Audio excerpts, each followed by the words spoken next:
everyone, it's Elizabeth here. So little Snickers decides to sit on my lap and she's not getting off, so I'm just going to start the video now.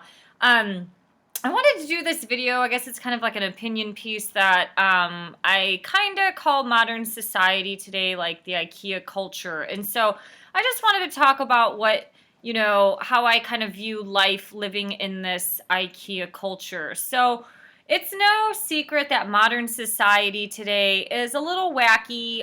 From my perspective, some people love it. They think it's great. But a lot of what's happening today is socially engineered. It's a lot of things that are engineered from the media. People are indoctrinated by various different belief systems, not saying any one specific person is right or wrong. But we're definitely living in a society of decadence, which that generally leads to destruction. And when a lot of debauchery happens, also in a society, things start to crumble and fall. And so, as I've read this week about Forever 21 is going through bankruptcy, I mean, some of this is a kind of a different topic in itself because we can start to talk about how or why retail is closing, as well as kind of, Amazon is taking over to kind of, run like a monopoly, kind of something similar to what Ford did back in the early 1900s. So where I'm going with this video is that I've had a really hard time living in the States after living in Germany. The Germans are, I kind of say they're like a coconut. They're a little hard to break into, but once you break into them, it's really kind of warm and gushy and nice inside. And so it's like what is inside the coconut is really good, although there's this hard shell or exterior that you kind of have to break through. And so the one thing that I noticed about the German culture is that, some of their strengths are definitely their weakness.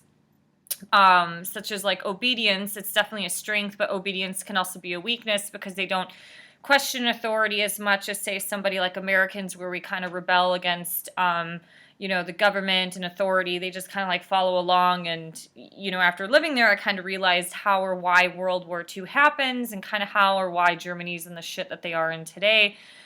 Where I'm going with this is that Germans are very, very loyal people. So if they say they're going to do something, they're going to do it. Now, their timeline of doing it might not necessarily be immediate or fast, as what you would expect in America. So, for example, if somebody said they're going to email it to me, something to me, it might take them 3 weeks, but they follow through with that request. Or, if they say they're going to do something, they're going to do it. If they don't want to be your friend, they kind of just are upfront about it. And so that upfront, brutal honesty can sometimes be perceived as rude as an American, but the reality is it's a little bit more of like the East Coast New York personality, where things are a little bit more cut and dry and it's not as sugar-coated and sensitive and emotional like some things that you get in America.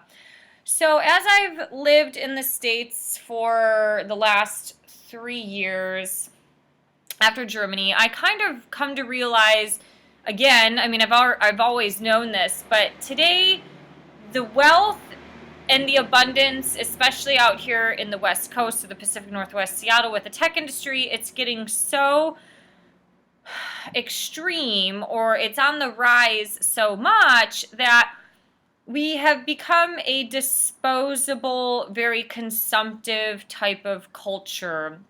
And I call it the IKEA culture. IKEA furniture is great.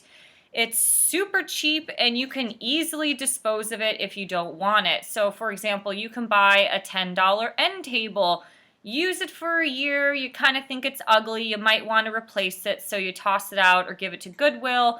Or that end table, I've seen this a lot in Seattle. People who live in the luxury high-rise communities in downtown Seattle, they don't really want to move their furniture or move their bed that's from IKEA.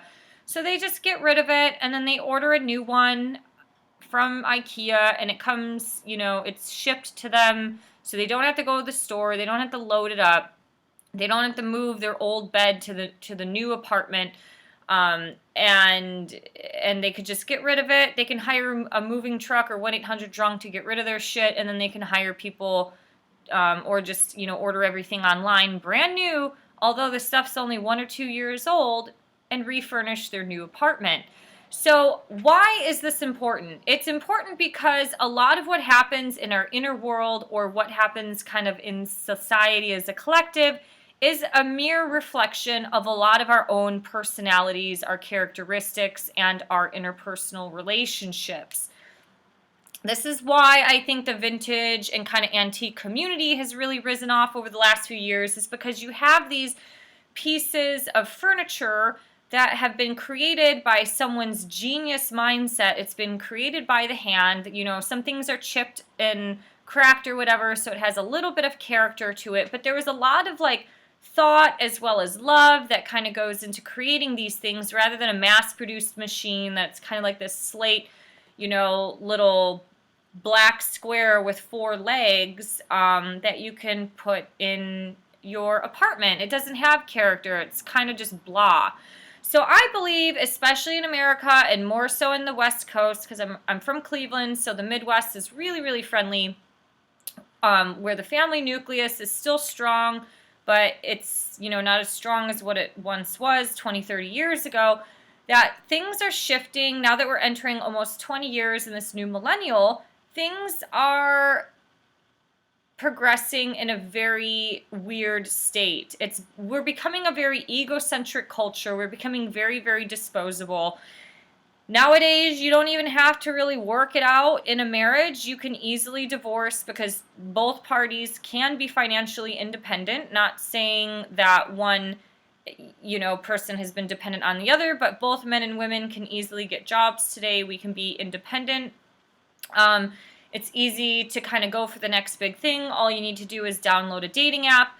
As I'm filming this video yesterday, I got a notification from Facebook to start, you know, to try to date on Facebook. So obviously, you know, social media, Facebook, you know, opened its place up, or the social media site, to the marketplace to sell stuff, and now you can start dating on Facebook. God dang.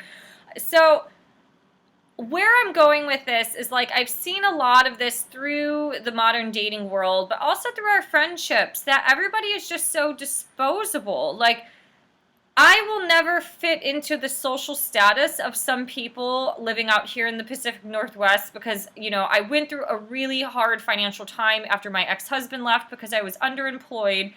I don't make, you know, fitness people don't make a ton of money to where it's like living in an expensive city. It was hard to rebound. So it's like I could go out and order one thing or one drink, but I can't be super gluttonous because I'm not pulling in $120,000 a year like other people, where they can go and, you know, rack up $50 to $100 bill on, you know, a Wednesday night just for eating. And so that in itself has made people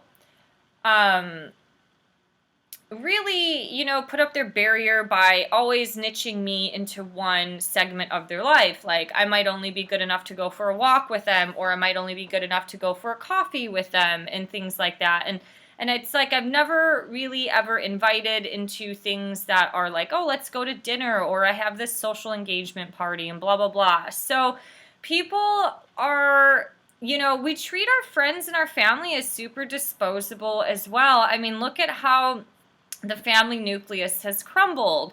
When shit hits the fan in your life, who do you run to? You run to your closest friends and your closest family. A lot of people are horrible at keeping in touch with their family, but when things happen in their life, they're the number one person they hit up, especially if they need money or need some help. And so you can start to analyze these things that are happening through your life. You know, it's like this living in the Northwest, my ex-husband and I were really, really struggling with this, because it's like people weren't loyal. It's this bullshit, the Seattle freeze of living in Seattle, where it's like, we should get a coffee, and it never cultivates. They don't have any loyalty to their word, and they can't be upfront and honest about it. So I want people to start to think about how disposable our society is, not even just in terms of our relationships or our friendship, but look at how we are. We are living in a state where you could go to a sporting event and grab 20 fucking napkins, and you know what? the world isn't going to end. There's going to be countless napkins for that sports stadium to use. So a lot of this is kind of becoming a little bit more conscious on your consumption, on how much you use resources in your daily world. Look at people over the last few years who've tried to go more with either solar energy, or really tried to bring awareness to how much water you use. So for example, when you're brushing your teeth, you don't have to have the faucet on full blast. You can start to scale it back and maybe shut the water off, and then when you're ready to rinse out your mouth, then you turn the water back on. Most people, because life isn't hard, it's not tough, millennials have never had it so good in human history in America. There's a lot of people who are suffering, especially if you live, you grew up in the inner city or the ghetto in poor communities or poor countrysides. These people have had it really hard because they have grown up poor or have grown up in abusive situations. A lot of people today are molested as a child and have gone through a ton of childhood trauma. But the reality of where I'm going with this is that in general, the millennial generation hasn't had to suffer like our former ancestors. We've never had to survive a war. Luckily, we've never had a war in our land in America. And we also don't have to crop our own food. Today, the people who become farmers, if you're not born into a farming family and continuing that mass industrial farm, you're probably one of the rare few people that, grow an organic farm, or you have like a little farm of chickens and you sell a bunch of eggs at your farmer's market and maybe at your local community grocery stores. Not many people are signing up today to go pick fruit in California as a summer job. A lot of that stuff is done through people from other countries. So when I'm talking about things are being disposable, start to look at it from different angles of life, not only in terms of what we consume, but how much we don't even cherish our relationships. And a lot of the viewpoints have changed in my life. One, being affected because of living in Germany, but two, also going through divorce. There was a point when my ex-husband didn't feel appreciated, and I'm like, I don't understand why. Because I never expressed it. Sometimes I didn't show it, emotionally and things like that. And then when I go and look at my past gratitude journal list, I mentioned him once.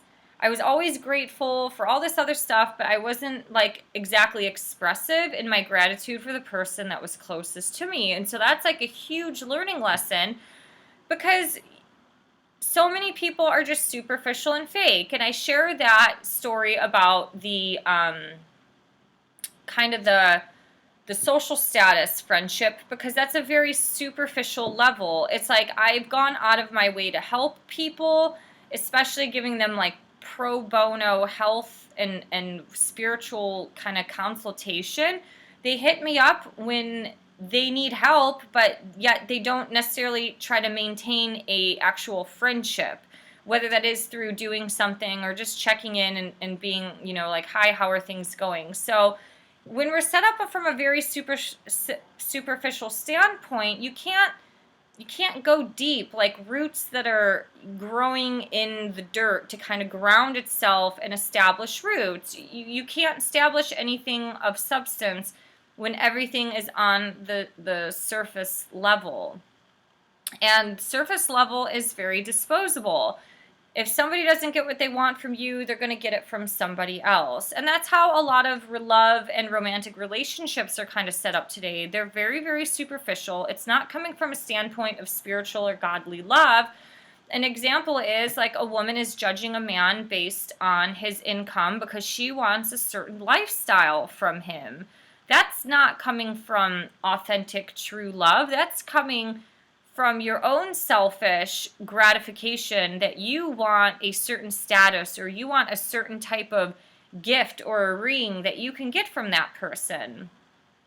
And the flip side is also the same. It's like a guy that, the men that always want to choose the younger 20-year-old women, they usually don't interact with those people on an emotional and intellectual level as well as they would with somebody their age, but they're using that woman as kind of an object because she is like that trophy wife, or she's just that hot bombshell. So it's like, look what I got. And generally, those type of relationships, especially when you get men who are over their 40s trying to, grab up the 24-year-old, he needs to have a shit ton of money because most people are babies at the age of, early to mid 20s. People don't know who they are.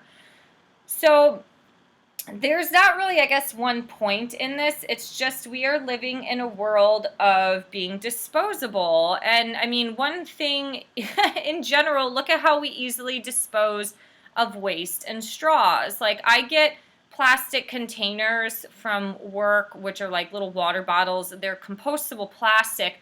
But I try to bring that to my other job. So it's like I can fill that bottle up and kind of use it for a week or two before tossing it out. So just start to look at your life. Like, do you dispose of people? One person shared an example with me that she really liked this guy and she slept with him and they ate dessert afterwards, and he kind of like took a couple bites, was like and just kind of tossed it off to the other, to the end of the table. And the realization for her, it was so consumptive. It was like there was no bonding between them. It was like, oh, I just had sex, now I just consumed sugar, and it's like, it wasn't that good, so we'll just kind of toss it off to the side.